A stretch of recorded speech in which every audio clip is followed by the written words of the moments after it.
Let's talk about trannies. This is the 2017 Ford F-150 with its new for 2017 10-speed automatic transmission.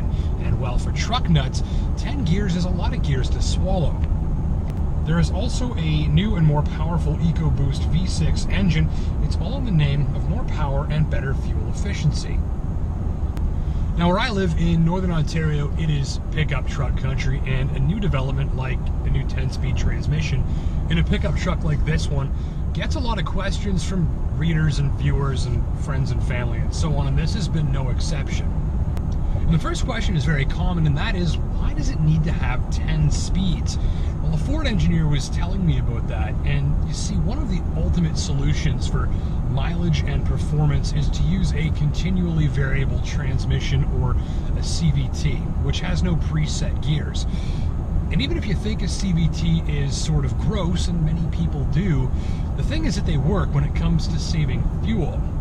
But for various reasons, these aren't used in a pickup truck. So a transmission with more gears, or 10 in this case, gets closer to the operation of a CVT without actually having to have one. Second question, is 10 gears too many? The answer, and this again comes from a Ford engineer too, is that yes, it can be too many if you use all 10 of those gears in order every time. But this transmission doesn't. It can and does skip multiple gears, sometimes even a few at a time. So say light throttle taking off, no trailer attached, you might shift from first to third to fifth to eighth to 10th. Now that's 5 gear shifts, which means in that situation, it's not going to feel any different than driving something with, say, a more conventional 5-speed automatic. And now in a situation with heavier throttle or more load, you may use more of those gears in order, helping the truck to, say, accelerate more easily. And here's the other thing, when cruising, all of those gears mean that you get lower cruising revs, which helps to save fuel and makes for a quieter drive. And remember, the transmission can skip multiple gears when shifting down as well, going from even, say, 10th to 4th gear if and when needed. So here's an illustration of why it skips gears. I'm using manual mode and forcing it to use all 10 gears in order, one after the other right here, and you can see that with many of those shifts, it's only dropping a couple of hundred RPM.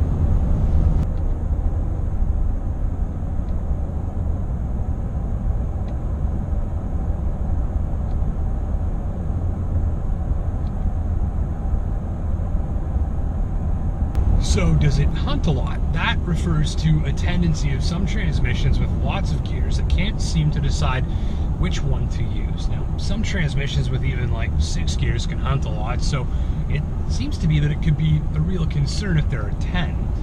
But the answer builds on my last point. Again, it's not using all 10 of those gears in order every time. And also, since it's got so much low-end torque with this updated twin-turbo EcoBoost engine, it doesn't need to downshift nearly as often as you think, especially compared to something with, say, a naturally aspirated V8 that doesn't have near this much torque at lower RPMs.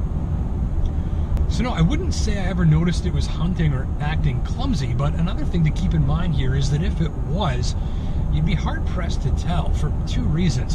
One, the transmission usually is so smooth that you don't feel the gear shifts taking place, and 2, other than some incidental engine noise that you could drown out with the climate control fan, you never really hear the engine giving away what it's doing either. In fact, this thing has probably made, like, I don't know, a couple of thousand gear shifts in the time that I've been driving it, and maybe I was able to detect 10 of them without looking at the tachometer. It's really smooth and discreet, and if it was shifting or hunting a lot, you'd hardly ever know. And there's no learning curve for the transmission either. It is pre-programmed for any driving style and any situation out of the factory, so there's no initial learning curve where maybe the transmission's acting a little bit clumsy until it sort of picks up on your driving style. There is a sport mode that you can turn on to shift up at higher revs and later for more power, and in this transmission that sport mode actually makes it physically shift the gears faster too. And you feel that a little bit more, but again, in most situations it is pretty much invisible. Some other fun facts for you: this transmission is a joint venture between Ford and General Motors, and they co-designed it, but they each build and calibrate it independently. Also, it's Ford's first transmission not to use any cast iron, since it's all built from aluminum and steel to make it more lightweight and compact. And this one I find really cool. Even though this has 10 gears, which is 4 more than the 6-speed automatic that it replaces, it's only 1 inch longer in length. And so I guess to sum up, for anyone looking to move into a unit like this one from an older F-150 from a couple of years ago with the 6-speed automatic transmission, the conclusion as to what you feel as the difference is fairly anticlimactic. You don't feel much of a difference at all. It's just a really smooth automatic, and that's what it feels like.